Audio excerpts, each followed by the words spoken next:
Un retour, celui à Nouakchott du président de la République, c'était ce soir, venant de Niamey.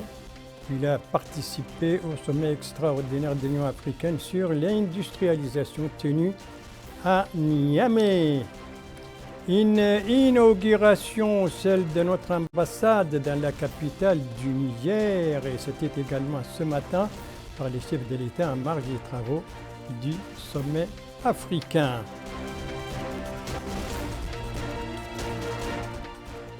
Et une célébration, celle du 70e anniversaire de la création des forces armées nationales. C'était ce matin sous la supervision du ministre de la Défense nationale.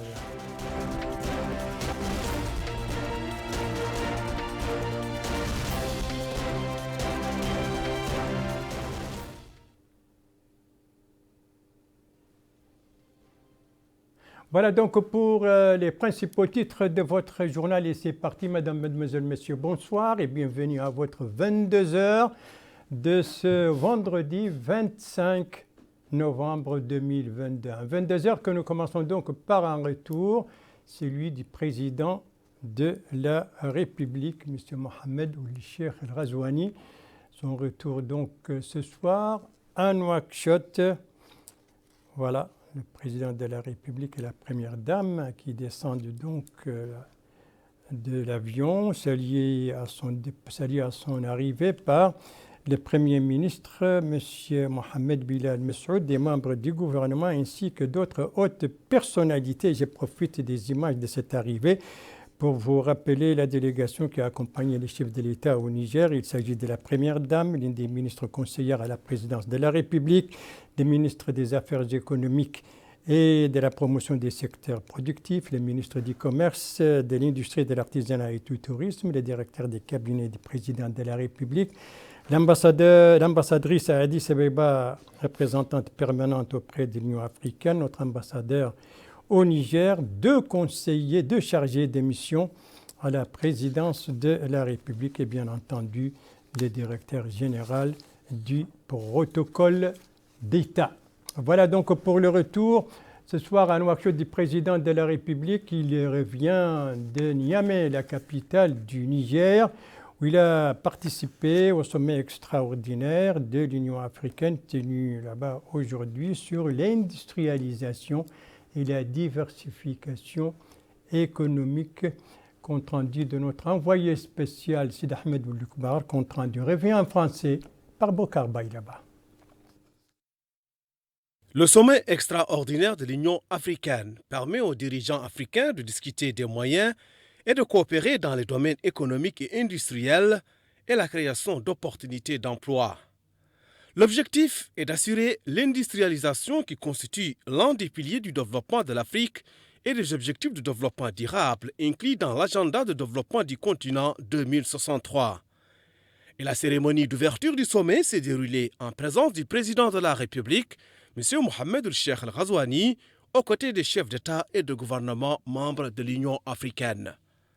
La réunion préparatoire du sommet tenu par les ministres a défini le respect par les États africains de l'agenda 2063 et du plan 2030 pour les objectifs de développement durable, offrant à l'Afrique une occasion unique pour mettre en œuvre un processus de développement cohérent et efficace à même de renforcer et préserver le développement économique du continent à travers l'industrialisation durable.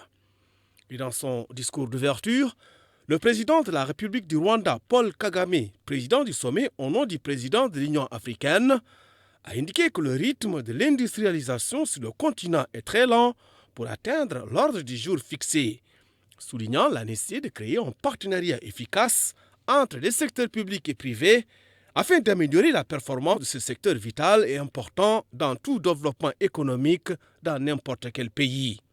Pour sa part, le président de la République du Niger, Mohamed Bazoum, a exprimé sa joie d'accueillir les dirigeants du continent africain pour discuter de la réalité de l'industrialisation de l'Afrique et du renforcement de la zone commerciale continentale africaine.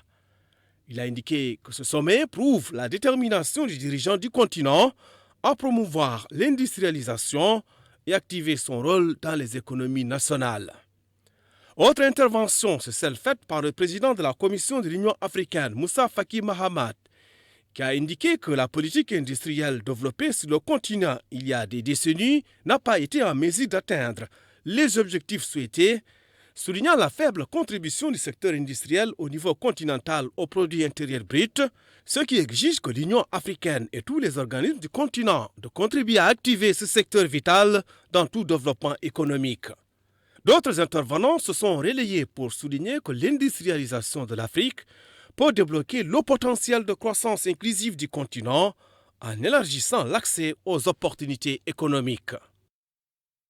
Et en marge de sa participation aux travaux de ce sommet extraordinaire de l'Union africaine, le président de la République, M. Mohamed Cheikh El Ghazouani, a inauguré à Niamey le nouveau siège de l'ambassade de notre pays en République du Niger.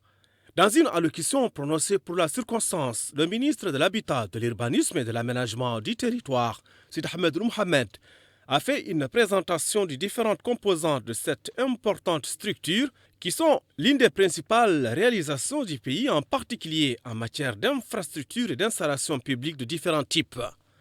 Après avoir coupé le ruban symbolique et dévoilé la plaque commémorative, le président de la République a visité l'intérieur des bâtiments qui permettront au staff de l'ambassade de notre pays dans ce pays frère d'exercer ses fonctions dans des conditions confortables. A noter que le siège couvre une superficie totale de 5 500 mètres carrés et se compose des locaux administratifs avec 12 bureaux, une salle de conférence, une salle de réunion et une résidence de l'ambassadeur ainsi que diverses installations. La nouvelle ambassade donc flambant neuf de la Mauritanie au Niger qui a été inaugurée ce matin par le président de la République, une ambassade qui est sur une superficie de 500, vous venez de l'entendre, 5500 mètres carrés. Donc le président de la République l'a inauguré en marge de sa participation à ce sommet extraordinaire de l'Union africaine tenu à Niamey, un sommet placé sous le thème « Renouveler l'engagement » en faveur d'une industrialisation et d'une diversification économique inclusive et durable, bien entendu, pour l'Afrique. Voilà donc pour cette page diplomatique. Venons-en maintenant aux activités des ministres, donc à la politique intérieure, à commencer par celle du ministre secrétaire général de la présidence de la République, le ministre qui poursuit sa tournée d'information à travers les Muqata'a du Hod Sharqi. Et nous nous intéressons ce soir à son étape de Bassuknou, marquée par une réunion avec les cadres, les populations et les élus locaux de cette Muqata'a du Hod Sharqi. Compte rendu sur les activités du ministre secrétaire général de la présidence de la République, donc à Bassuknou, avec notre correspondant permanent Babir Yedali, compte rendu revu en français par Mohamed Khattat. C'est la quatrième étape de la tournée du ministre secrétaire général de la présidence de la République, M. Moulaye Mohamed Laqaf, dans la wilaya du Hod Sharqi, qu'il a conduite ici à Bassuknou, où il est venu s'enquérir de la situation des populations et de l'exécution des projets lancés. Au cours de sa réunion avec les élus, cadres et notables de la Muqata'a de Bassuknou, le ministre secrétaire général de la présidence a souligné l'importance des projets réalisés depuis la prise de fonction du président de la République, M. Mohamed Cheikh El Ghazouani, soulignant que sa visite d'information consiste à évaluer la situation des populations au Hod Sharqi et du niveau d'exécution des projets dans la wilaya, affirmant que l'inauguration de nombreux projets économiques et services ces dernières semaines par le président de la République témoigne de sa volonté d'assurer le progrès du pays. Il a exhorté les populations à dépasser leurs divergences et les litiges fonciers en particulier, ceux qui empêchent les citoyens d'exercer leur liberté de mouvement, de pratique de l'agriculture et de forage des puits, soulignant que ces libertés sont garanties par la Constitution. Il a précisé que le président de la République souhaite que les prochaines élections se déroulent dans des conditions apaisées et sans divergence entre les partis politiques ni à l'intérieur de chacun des partis. Il a également réitéré l'importance de la décision stratégique prise par le président de la République d'instaurer l'école républicaine qui élimine les différences sociales et assure le droit de tous à l'éducation qui constitue l'important pilier de développement d'un pays. Pour sa part, le Wali Moussaïd du Hod Sharqi, M. Mahfouz Hadami Nebou, a remercié les populations d'être au rendez-vous afin de poser leurs problèmes et exprimer leurs doléances. C'est également l'avis du maire de Basse-Knou qui a loué la visite de l'émissaire du président de la République qui leur a donné l'occasion de poser leurs problèmes. Les intervenants ont soulevé les questions du chômage des jeunes, la rénovation et la construction d'écoles et l'amélioration des points de santé. Dans sa réponse aux intervenants, M. Moulay Mohamed Laqraf a indiqué que toutes les doléances ont été enregistrées et parviendront au président de la République avant d'inviter les populations du Hod Sharqi à l'Union pour le bien de leur wilaya et de demander aux élus d'être au service des citoyens. Voilà donc pour cette étape de Basse-Knou pour le ministre, secrétaire général de la présidence de la République au niveau du Hod Sharqi à travers les Muqata'a de cette wilaya, une tournée dont l'objectif c'est de s'informer sur la situation des populations, mais également les informer sur les projets déjà réalisés ou en cours de réalisation. 3 de ses collègues étaient présents, on doit voir les images, les voilà, étaient présents donc à une cérémonie, une réception organisée par l'ambassade d'Algérie à l'occasion du 68e anniversaire du 1er novembre, de la révolution du 1er novembre 1954. Les 3 collègues, les 3 ministres, il s'agit de celui de la justice qui assure l'intérim de son collègue des affaires étrangères, de la coopération des Mauritaniens de l'extérieur, celui du pétrole, des mines et de l'énergie, et celui de l'enseignement supérieur et de la recherche scientifique. Et c'était l'occasion pour l'ambassadeur de l'Algérie de souligner l'importance et la profondeur et le niveau des relations donc mauritano-algériennes. Voilà donc pour cette réception à l'occasion du 68e anniversaire de la révolution algérienne du 1er septembre 1954. Elle fête leur 70e anniversaire. Ce sont les forces armées, donc ils fêtent aujourd'hui, 25 novembre, leur 70e anniversaire de leur création, une célébration qui avait pour cadre aujourd'hui le siège de l'état-major général des armées. Et c'était une cérémonie présidée par les ministres de la Défense nationale. Compte rendu Abdoulaye Demeba. L'état-major général des armées a abrité la cérémonie de commémoration du 62e anniversaire de la création des forces armées, célébrée le 25 novembre de chaque année. Elle a été supervisée par le ministre de la Défense nationale, Hanana Ould Sidi, et le chef d'état-major général des armées, le général Mokhtar Balla Chaban. Le ministre de la Défense nationale a passé en revue les troupes venues lui rendre les honneurs avant de saluer les hauts commandants de l'état-major et directeurs des bureaux au niveau de l'état-major général des armées. Cette cérémonie s'est aussi tenue en présence du ministre de l'Intérieur, de la décentralisation et des autorités administratives de la ville de Nouakchott. Ces 62 ans d'existence des forces armées ont été célébrés pour rendre un vibrant hommage aux forces de sécurité et de défense pour leur mission dans le cadre de la défense de la patrie et de l'intégrité territoriale du pays. Dans cette optique, d'anciens membres de l'armée nationale ont aussi été conviés à cette cérémonie. Toujours dans le cadre de la fête nationale des armées, le ministre de la Défense nationale a procédé à l'inauguration d'un bâtiment flambant neuf comprenant plusieurs structures dont une salle de conférence dotée des facilités nécessaires et apte à accueillir 32 délégations dotées de la technologie et équipements nécessaires pour la tenue de pareils événements. Ce bâtiment comporte aussi une salle de restauration, un portail électronique pour le contrôle des accès au sein de ce bâtiment. En plus, cet édifice est aussi équipé d'un grand hangar dédié au parking de véhicules des délégations dont la capacité d'accueil peut aller jusqu'à 80 véhicules. Ce nouveau bâtiment qui a aussi été inauguré est réservé aux différents services sociaux au profit des forces armées et familles des rescapés.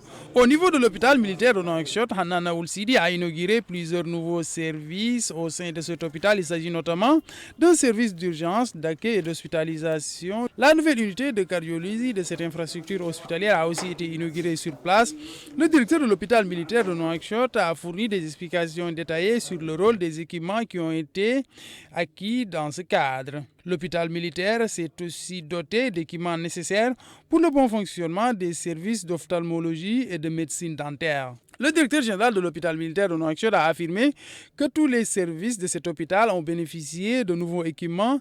Le plateau technique, dit-il, a été rehaussé, de même que cette extension qui a, souligne-t-il, bénéficié d'un scanner de pointe. Ces nouveaux équipements constituent un complément qualitatif aux services médicaux fournis au sein de cette infrastructure hospitalière.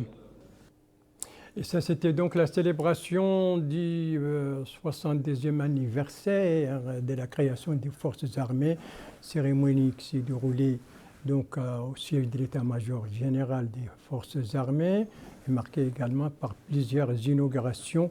Et vous savez que la fête des forces armées, c'est toujours le 25 novembre, et le 25 novembre, c'est aussi la journée internationale de lutte contre les violences à l'égard des femmes et des filles. Une célébration qui s'est déroulée aujourd'hui, supervisée par la MASEF, la ministre de l'Action sociale, de l'enfance et de la famille, en présence de son collègue de l'Intérieur et de la décentralisation, compte rendu Abdoulaye Demeba. C'est une célébration par le ministère de l'Action sociale, de l'enfance et de la famille de la Journée internationale pour l'élimination de la violence à l'égard des femmes et des filles qui a donné lieu à plusieurs activités, dont cet atelier supervisé par Madame la ministre de l'Action sociale, de l'enfance et de la famille, Safia Mententaha, laquelle a souligné que la Mauritanie, dans sa démarche visant à éliminer les violences à l'égard des femmes et des filles, a réalisé de grands progrès dans l'harmonisation de sa législation avec les normes de droit définies par la Convention internationale sur l'élimination de toutes les formes de discrimination à l'égard des femmes et des filles, l'adoption en 2021 et la mise en œuvre d'un code du statut personnel qui fixe l'âge du premier mariage à 18 ans comme base générale protégeant les droits de la famille et dont la révision est en cours, l'adoption de plusieurs lois qui protègent les femmes et les filles, la mise en œuvre de nombreux programmes d'information et de sensibilisation sur la lutte contre les différentes formes de violence infligées aux femmes et aux filles.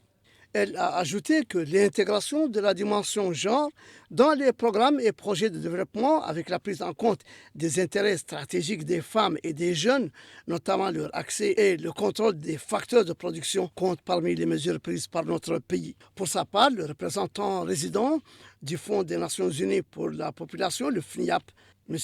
Cheikh Fall, a indiqué. Nous voulons ici réitérer nos encouragements au gouvernement et notre engagement commun à soutenir les actions de prévention et de prise en charge adéquate des violences basées sur le genre. Je souhaite donc une bonne campagne nationale de sensibilisation sur les séjours d'activisme 2022 contre toute forme de violence basée sur le genre et j'invite toutes les communautés, les femmes, les jeunes et les hommes, en particulier dans cette lutte. Le changement commence par nous-mêmes. Il convient de noter que la cérémonie a été marquée par des expositions présentées par des voqaha, des médecins, des juristes et des femmes qui ont évoqué les violences faites aux femmes et aux filles, les droits des femmes et surtout la nécessité de la participation de tous à la lutte contre les violences basées sur le genre, celles contre les filles particulièrement. Et ça, c'était bien les commentaires et la voix de Mohamed El-Khattat. Il faut lui rendre ce qui lui appartient. Ce n'était pas non plus, c'était pas du tout les commentaires et la voix d'Abdoulaye Demeba, comme je l'ai annoncé tout à l'heure, par inadvertance. C'était un compte rendu sur donc la célébration de la journée du 25 novembre, la journée internationale de lutte contre les violences à l'égard des femmes et des filles. Célébration aujourd'hui sous la supervision de la ministre de l'Action sociale, de l'enfance et de la famille.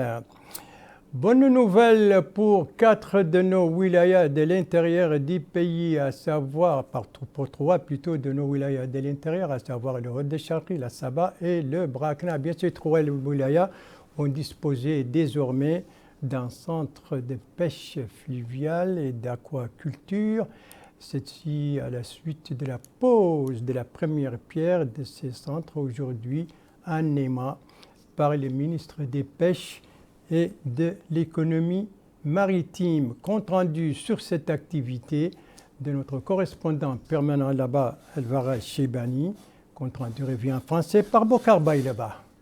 La construction de ces centres vise à développer la pêche continentale, valoriser la richesse halieutique, lutter contre la pauvreté et offrir des opportunités d'emploi et réduire l'exode rural. Ainsi, le ministre des Pêches et de l'économie maritime, Mohamed El Abedin Maïf, a été édifié sur les différentes composantes de ces structures qui comprennent des bâtiments administratifs, des salles de laboratoire, des bassins pour la pisciculture, entre autres. Coût total des projets, plus de 24 millions de nouvelles aiguillas.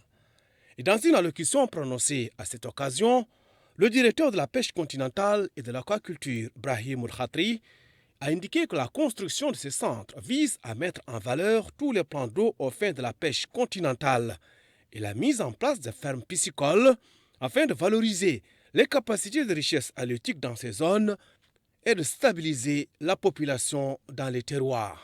À son tour, le maire de la ville de Néma, Sidi Mohamed Mohamed, a loué la mise en œuvre de ces structures de nature à développer la pêche continentale. Par ailleurs, le ministre des Pêches et de l'économie maritime, accompagné des autorités administratives et des élus, a visité l'école Choufi numéro 1. Sur place, il s'est informé du déroulement des cours. Voilà donc pour cette cérémonie de pose de la première pierre de ces centres de la pêche continentale et de pisciculture au niveau du Hod Sharqi, de la Saba et du Brakna, pose de la première pierre. C'était ce matin par le ministre des Pêches et de l'économie maritime et c'est une action qui entre bien entendu dans le cadre de la commémoration du 72e anniversaire de l'indépendance nationale. Autre bonne nouvelle pour ces 3 wilayas, plus le Hod El Gharbi, car ces 4 wilayas vont voir 9 de leurs localités rurales disposer de l'électricité. C'est ce que prévoit en tout cas la convention signée aujourd'hui à Nouakchott entre le ministère du pétrole, des mines et de l'énergie et Tazor. Compte rendu Melika Nakli. C'est dans l'objectif de réaliser les engagements du président de la République relatifs à l'amélioration des conditions de vie des citoyens que la délégation générale à la solidarité nationale et à la lutte contre l'exclusion, Tazor, a signé une convention avec le ministère du pétrole, des mines et de l'énergie afin de pourvoir en électricité 9 localités avec le réseau de Somelec. Le ministre du pétrole, des mines et de l'énergie, M. Abdesalem Mohamed Saleh, indique que cette initiative entre dans le cadre des efforts du gouvernement et des engagements du président de la République afin que l'ensemble de la population mauritanienne puisse bénéficier de l'électricité. Cette convention vise à fournir l'électricité à 9 localités dans 4 wilayas, le Hod El Gharbi, le Hod Sharqi, la Saba et le Brakna. Ces réalisations se joignent aux programmes déjà effectués au cours de ces 3 dernières années et qui ont permis de pourvoir en électricité 259 localités sur l'ensemble du territoire mauritanien et dont ont bénéficié plusieurs Muqata'a et Wilaya. Nous nous engageons, déclare le ministre du Pétrole, des Mines et de l'Énergie, à poursuivre ces efforts en concrétisation du programme du gouvernement et des engagements du président de la République. L'objectif essentiel de cette stratégie étant de pourvoir en électricité l'ensemble de la population mauritanienne d'ici 2030. Ce réseau d'électricité bénéficiera aux franges vulnérables de la population sur différentes parties du territoire national. Le délégué général de Tazor a quant à lui souligné que cette convention permettra aux franges vulnérables de la société dans différentes parties du territoire national de pouvoir bénéficier des services de base, qu'il s'agisse de l'énergie, de l'eau, de l'éducation, de la santé, et ce conformément aux engagements du président de la République, M. Mohamed Ould-Cheikh El Ghazouani, dans ce domaine. Cette convention, indique le délégué général, permettra de connecter 9 localités rurales de 4 wilayas d'un réseau d'électricité Somelec, à Bira Sidi Beya, Diabé et Mbera, les deux étant situés dans la wilaya de Hod Sharqi, Timzin et Moubarak dans le Hod El Gharbi, et Fouam El Khadrat et Aourak et Belawa dans la Saba et Zerlan dans le Brakna. ce qui bénéficiera à plus de 16 000 personnes vivant dans ces 9 localités. L'enveloppe financière de ce projet est de plus de 3 milliards de l'ancienne Ouguiya. Les populations ciblées pourront ainsi bénéficier de l'énergie, ce qui leur permettra d'améliorer leurs conditions de vie économiques et leur offrira de meilleures perspectives de développement. Voilà donc pour cette convention signée entre le ministère du pétrole, des mines et de l'énergie et Tazor, au terme de laquelle 9 localités rurales dans 4 de nos wilayas de l'intérieur, à savoir les Dohod, la Saba et le Braka, vont donc bénéficier de l'énergie au terme donc de cette convention. Autre activité ministérielle, 2 ministres étaient en visite donc d'information, l'un à Ayoun et l'autre sur le tronçon Boutilimi-Talek de la route de l'Espoir. Vous l'avez compris, il s'agit du ministre donc de l'élevage et du ministre de l'équipement et des transports. Alors, sur ces visites et sur le tronçon Boutilimi-Talek et à Ayoun du ministre de l'élevage, des précisions avec nos bureaux régionaux, des informations revues en français par Abdoulaye Demeba. Cette zone pastorale constitue une composante qui a été érigée au profit des éleveurs de la localité de Gungel. Il s'agit notamment d'un forage qui a été mis en place afin de permettre aux cheptels de disposer d'abreuvoirs. Ces points d'eau font partie des 45 zones pastorales qui ont été aménagées sur toute l'étendue du territoire national pour un montant global estimé à 980 millions d'anciens Ouguiya. Le ministre de l'élevage, Mohamed Abdallah Ousmane, a affirmé que ces points d'eau qui ont été réalisés permettent d'utiliser cette eau à bon escient. Il a aussi révélé le projet de construction de marchés dédiés à la vente d'aliments de bétail à Kifa. Il a enfin mis en avant d'autres acquis dans ce cadre qui sont partie intégrante du programme et engagements du président de la République. Le ministre de l'Équipement et des Transports, Nani Oulchoura, s'est rendu sur l'axe routier Boutilmit-Aleg afin de s'informer de l'avancement des travaux de construction de ces routes. Il a pu se rendre compte de l'avancement du premier tronçon de la route Boutilmit-Aleg qui est achevé à hauteur de 60 voire 70%. Il s'est aussi arrêté au sein du tronçon reliant Boutilmit et la ville de Nouakchott, en plus du deuxième tronçon reliant Akjouer à Aleg. Au cours de ces différentes étapes, le ministre de l'Équipement et des Transports s'est enquis du niveau d'avancement des travaux de construction de cet axe routier. Il a appelé les sociétés contractantes à s'acquitter convenablement de leur mission et respecter les cahiers de charge. Voilà donc pour ces 2 visites. Pour le ministre de l'élevage, il était à Ayoun pour inaugurer la première station pastorale donc. Et le ministre de l'Équipement et des Transports, vous venez de le voir lui aussi, il était sur le tronçon Boutilmi-Talek pour s'informer sur la situation de ce tronçon. Leurs collègues de la culture, de la jeunesse, des sports et des relations avec le Parlement, lui, était à mal. Et c'est à partir de là qu'il a donné le coup d'envoi de l'extension de la diffusion radiophonique dans toutes les muqata'a du pays, particulièrement celle frontalière. C'est un compte-rendu d'Abdelwadoud Oulsidena, notre correspondant permanent là-bas. Compte-rendu revient en français par Abdoulaye Demeba. La TDM Télédivision de Mauritanie se déploie dans le cadre du projet d'extension de son signal, ce qui permettra aux localités riveraines de la commune de Mal, situées dans un rayon de diffusion de plus de 40 km, de pouvoir suivre les programmes de Radio Mauritanie. Le lancement de ce projet d'extension se tient dans le cadre de la commémoration du 62e anniversaire de l'indépendance nationale. Le ministre de la Culture, de la Jeunesse et des Sports et des Relations avec le Parlement, Mohamed Ould Soueïdad, a affirmé que ce projet fait partie du plan d'action de ce département ministériel, se dit-il, afin de mettre un terme à l'isolement des communautés et des localités. Il a aussi précisé que toutes les muqata et centres urbains du pays sont déjà couverts. Des travaux, souligne-t-il, sont en cours pour la couverture des zones frontalières et zones à forte densité humaine. Le ministre de la Culture, de la Jeunesse et des Sports et des Relations avec le Parlement a procédé à la coupure du ruban symbolique, lançant ainsi ce projet d'extension de la TDM.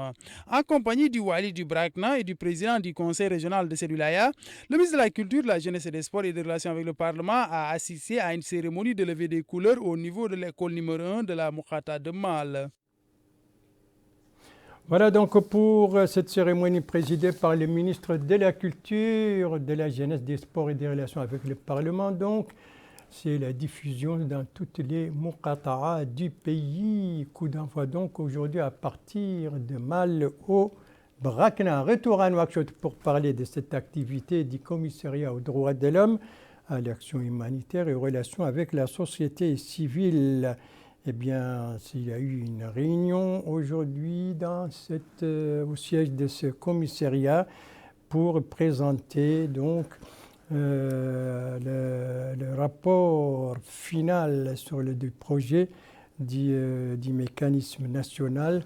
De quoi s'agit-il? C'est ce que va nous dire Bokar Baylaba. Ce mécanisme vise à assurer le respect des droits fondamentaux des victimes de la traite et du trafic de migrants et assurer leur orientation effective vers les services compétents conformément aux obligations internationales du pays en la matière. Dans une allocution prononcée à cette occasion, le commissaire aux droits de l'homme, à l'action humanitaire et aux relations avec la société civile, Cheikh Hamidou Ould Ahmed Salem Ould Sidi, a indiqué que ce mécanisme permettra aux secteurs concernés de remplir leurs obligations en matière de protection et la promotion des droits des victimes grâce au partenariat entre les autorités administratives et judiciaires et les acteurs de la société civile et les agents du système des Nations Unies. Il a ajouté que ce mécanisme constituera l'un des outils les plus importants du travail de la Commission nationale de lutte contre la traite des personnes et le trafic de migrants. Ainsi, l'Organisation internationale pour les migrations représente le partenaire technique du commissariat aux droits de l'homme, à l'action humanitaire et aux relations avec la société civile dans la mise en œuvre de ce mécanisme. Je voudrais tout d'abord saluer les importants progrès accomplis par le gouvernement mauritanien durant les dernières années, culminés par la création au mois de mars de cette année de l'instance de prévention et de lutte contre la traite et le trafic des migrants prévue dans la loi 2020-017. Je félicite le commissariat sous votre leadership, monsieur le commissaire, aux droits de l'homme et à l'action humanitaire, et les relations avec la société civile, bien sûr, pour cet important accomplissement. Et je réitère la disponibilité de mon organisation à accompagner le commissariat dans l'opérationnalisation de cette instance. Je tiens à souligner l'importance clé de ce mécanisme car il permettra d'accompagner l'implémentation d'une partie importante de ces lois, celle qui fait bien sûr référence à la protection des victimes. Selon l'Organisation internationale pour les migrations, plus de 200 officiers membres de la société civile en Mauritanie ont été mobilisés dans la création d'un guide de bonnes pratiques et les réflexions autour de l'application effective de la loi contre la traite. Voilà pour cette cérémonie qui s'est déroulée aujourd'hui donc au siège du commissariat aux droits de l'homme, à l'action humanitaire et aux relations avec le Parlement. On termine ce journal par l'extrême nord-est du pays car nous allons nous rendre à Sferiyat, dans la wilaya du Tiris Zemmour, là-bas, pour parler de cette nouvelle inauguration d'une nouvelle représentation de la société mauritanienne, Ma'aden. C'était ce matin par le wali du Tiris Zemmour et le directeur général de Ma'aden. Et c'est un compte-rendu de l'un de nos correspondants permanents là-bas, c'est Ahmed Boubacar Siré. Compte-rendu revient en français par Mohamed Khattat. C'est dans le cadre des festivités de la commémoration du 62e anniversaire de l'indépendance nationale qu'intervient cette inauguration du nouveau site d'orpaillage dit site feu Bechri ou l'Omar ou l'Ibrahim, ouvert à Sferiyat dans le centre du martyr Sid Ahmed ou l'Ahmed Aïd pour les opérateurs de traitement de l'or. L'occasion pour le directeur général de Ma'aden, M. Hamoud Ould Mohamed, qui a supervisé cette inauguration en compagnie du wali de Tiris Zemmour, M. Mohamed El-Mokhtar Ould Abdi, de souligner que l'inauguration de ce centre de traitement de résidus de l'orpaillage dans la zone de Sferiyat, qui est la 8e représentation de Ma'aden dans les zones d'exploitation artisanale de l'or, est une occasion de renouveler la reconnaissance au président président de la République, M. Mohamed Ould Cheikh Al-Qazouani, pour ses directives et le suivi de leur exécution afin de créer ce centre dans la zone de Sferiyat, dans la Muqata'a de Fderk, qui répond aux attentes et aux revendications des habitants de la ville de Zouerat en particulier et ceux du Tirzemour en général, relative à la délocalisation hors zone urbaine du site d'exploitation des résidus de leur paillage pour qu'elle n'entraîne aucun risque pour la santé publique et pour l'environnement. Ce centre, a-t-il dit, dont les activités démarrent aujourd'hui, est situé dans un lieu approprié, choisi par le comité technique mixte, constitué de la société Ma'aden, du ministère de l'Intérieur et de la Décentralisation, de celui de l'hydraulique et de l'assainissement, ainsi que le ministère de l'Environnement et du Développement durable, et fournit tous les services de base, notamment l'eau, l'électricité, la santé, un réseau de communication. De même qu'il est appelé à être un important pôle de développement minier intégré dans la région avec un impact positif considérable au plan économique et social. Le maire adjoint de Fderk a pour sa part salué cette réalisation, soulignant son importance et ses retombées positives autant économiques que sociales. Passé l'inauguration, le Wali s'est enquis des différents pavillons de ce centre, notamment les bureaux administratifs, les dortoirs pour les employés, un poste de santé équipé d'une ambulance, un poste de gendarmerie, un réseau de communication, 12 puits artésiens dont 4 dotés de stations de dessalement, en plus de 10 citernes pour le transport de l'eau, au grand bonheur des orpailleurs. Les bénéficiaires de ce site ont exprimé leur satisfaction quant aux efforts fournis par les pouvoirs publics, mais aussi la société Ma'aden, remerciant au passage le Wali pour avoir accompagné et suivi de très près cette importante réalisation. Il est à noter que cette inauguration intervient un jour après celle de Grabendour. Voilà, une nouvelle réalisation donc de Ma'aden qui vient d'être inaugurée. C'était aujourd'hui et c'était à Sferiyat dans la wilaya du Tirzemour et cela entre dans le cadre donc des activités marquant le 72e anniversaire de l'indépendance nationale. Et c'est sur cette inauguration que se termine ce journal. Merci à vous, Madame, Mademoiselle, Monsieur, de l'avoir suivi. Merci bien entendu aux équipes rédaction et les techniques qui ont participé à sa conception. Je vous en rappelle les principales informations. Ici, nous sommes à l'aéroport international Moutounsi de Nouakchott. L'arrivée ce soir du président de la République et la délégation qui l'accompagne, après avoir participé au sommet de Niamey, sommet de l'Union africaine sur l'industrialisation. Voilà. Et puis, toujours à Niamey, le président de la République a procédé à l'inauguration de la nouvelle ambassade de Mauritanie dans la capitale du Niger.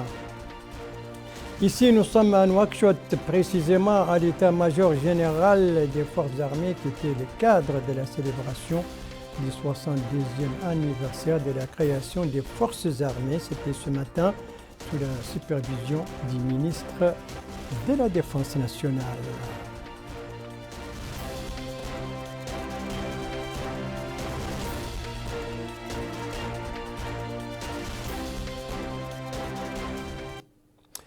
Voilà, c'est ainsi que s'achève ce journal. Il ne me reste plus qu'à vous souhaiter une très bonne fin de soirée, une très bonne fin de semaine et à vous donner rendez-vous, Inch'Allah, demain à la même heure, bonsoir, et même heure, 22h bien entendu, bonsoir.